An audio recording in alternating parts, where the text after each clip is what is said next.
Fed in front, score! Full job!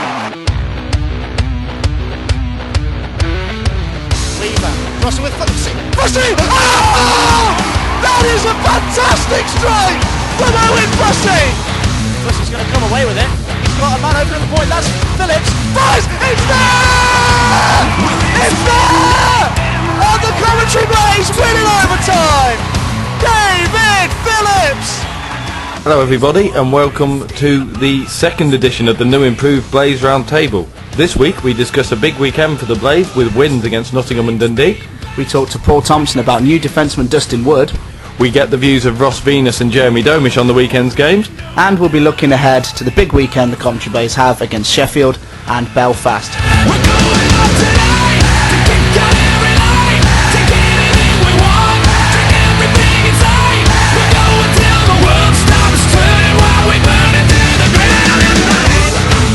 Hello everyone, welcome to the Coventry Blaze Roundtable. I'm Ed Kimberley and I'm joined here as always by Paul Wheeler. So, Coventry Blaze winning 7-6 against the Nottingham Panthers and a big overtime win against the Dundee Stars 4-3 after coming back from being 3-1 down. A very impressive result there after being flat for two periods. We'll talk to Jerramie Domish and Venus later in the show about that, but now we'll talk about the Nottingham game, Paul. Big result. Going into any rink and scoring 7 goals is an achievement. Going into the NIC, which is traditionally not the best of rinks for the Blaze during the season, is a fantastic achievement. Owen Fussy getting 4 goals as well, continuing his hot streak.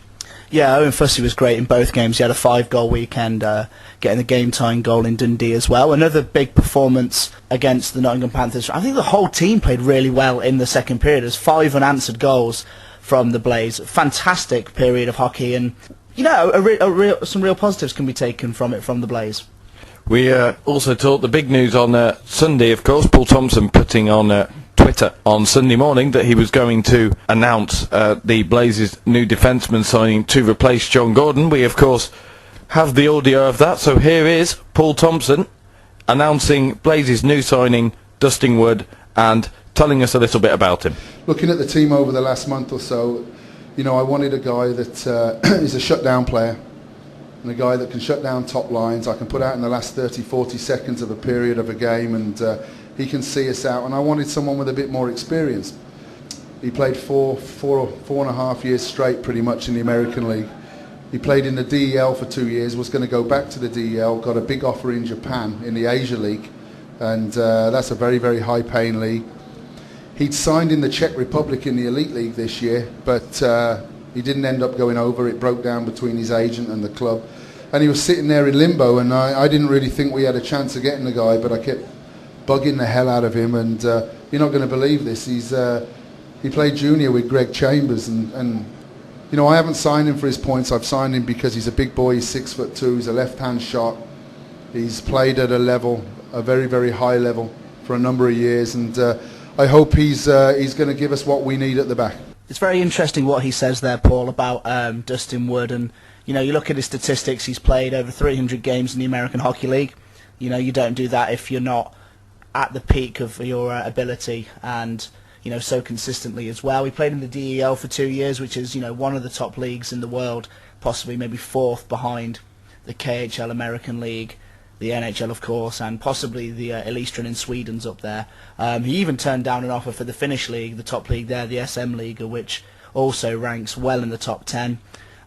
He played in the Asia League for the last 2 years, and that's no slumpy league, because you know, people don't really rate Japan as a hockey playing country, but you can only have 4 imports out there, and they're highly paid and they have to be highly skilled because they make up a lot of the talent for the teams that they have over there. And you know, if you want to compare Dustin Wood to someone, I think Steve Munn, former Sheffield Steeler, would be a really good comparison. A real good shutdown guy, a physical presence. He's not going to score 30 goals in a season from the blue line. He's not going to do a Jonathan Weaver, but he's going to be something that the Coventry Blaze needed. And you know, you heard Paul Thompson say he's going to be an anchor. He's going to be someone that they're going to put out when they need to close off a game and win the game, and he's going to see a lot of time on the penalty kill, and I'm really excited with this addition. He's definitely the kind of player that Blaze fans have perhaps been screaming out for this season, so it'll be interesting to see how he fits into the team. Moving on though, obviously that announcement created a big buzz going into the game against the Dundee Stars, and what a storming game it was. Blaze winning 4-3 in overtime eventually, with Ross Venus getting his first goal for the Coventry Blaze this season. Ed spoke to him after the game about how it went in, because it was a bit of a strange one. You'll see from the highlights. Here's Ross Venus' thoughts on it. Ross, first goal of the season tonight against the Dundee Stars. Dodgy bounce, we didn't see it. Talk us through what happened. Well, I saw Nelly open in front of the net, and I meant to make a pass. It come off the guy's skate and then off the goalie's leg, so I didn't know much about it, but goal's a goal. Goal's a goal indeed. You've been on kind of, I mean, Tom has been juggling the lines around a lot, but you've been mainly on a line with Nelly and Farms, and have really been clicking. What's it like playing with those guys? It must be nice to have a concrete line after the shake around in the off season. Yeah, it's I like playing with them. I don't know, I just get on really well with them off the ice as well, so I guess that helps. Cool. And it's a big weekend next weekend against Belfast and Sheffield. What will you be trying to do to G up the boys? Just got to have a good week's practice, get going into the weekend and try to get 4 points. Interesting what Ross says there. Not shy on the ice. He's not afraid to put himself about a bit, but he looked a little bit uncomfortable in the interview, but he did a great job. Another person that we spoke to last week on the show, and he was dying to get his views from the weekend in. We also spoke to Jerramie Domish. Jeremy, we talked last weekend after a disappointing weekend. A lot better this time round? Yeah, I mean, 4 points. 4 points out of 4 is always a good weekend. Tomo was saying in Crosby's after the game that he was shouting and swearing in the second period. What did he say that G'd you up, within reason, obviously, because it's going out to our listeners? No, he just he said what needed to be said. He said we needed to step up. We needed to be men, be held accountable, and play with a little bit of heart and testicular fortitude.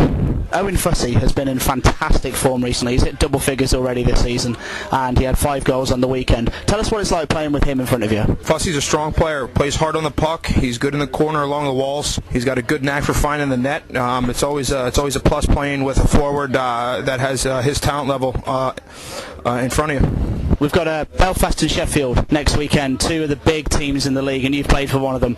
It's going to be a real test for you guys. How are you planning on preparing for that? Good hard work week, trying to stay upbeat and positive, and just having a lot of fun, but also working hard and accomplishing what we need to accomplish throughout the week in practice.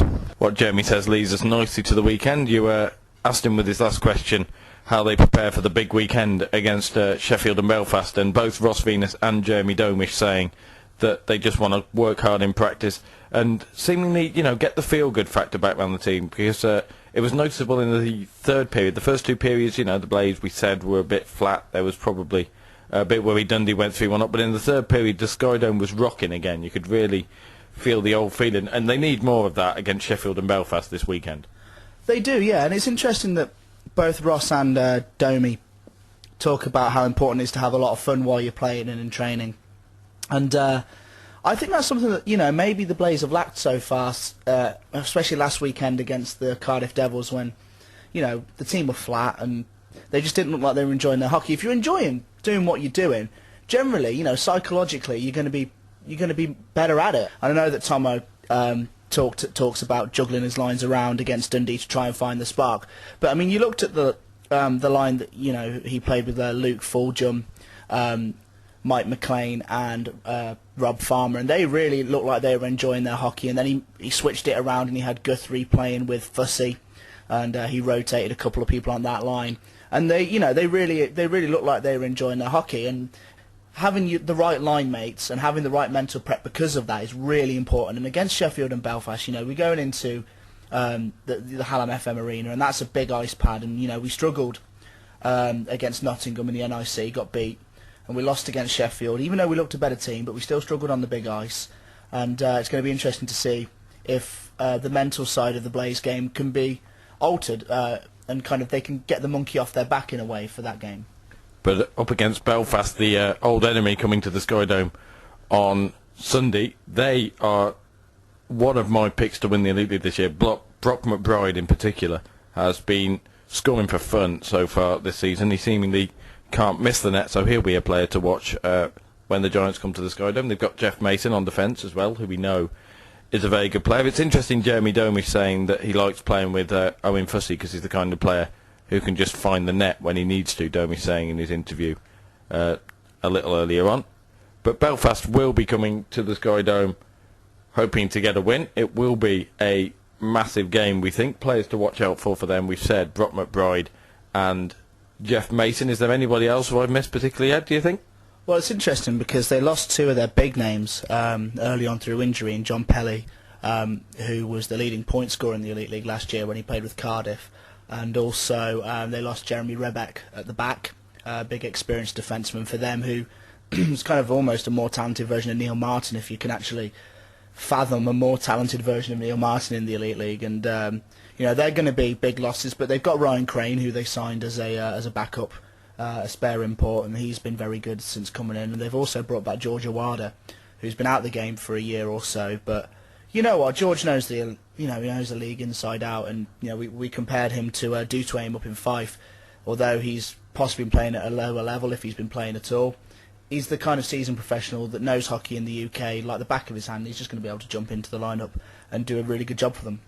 So there we go then. The Blaze taking on Sheffield and Belfast this weekend. That is your Blaze round table for this weekend. With me, Paul Wheeler, and also Ed Kimberley. We'll be back same time next Wednesday to look back on the games against Sheffield and Belfast, and hopefully have new signing Dustin Wood at some point in the near future, along with Shay Guthrie. He's our next target, and Brian Yernick for an interview, so we hope to have them next week. But until then, thank you very much for listening. We'll be at the Sky Dome on Sunday for the Blaze Belfast game, for the webcast. We hope you'll be there too to cheer on the Blaze to a victory. But for this week's Blaze Round Table, from me, Paul Wheeler, and from me, Ed Kimberley, thank you for listening, and goodbye.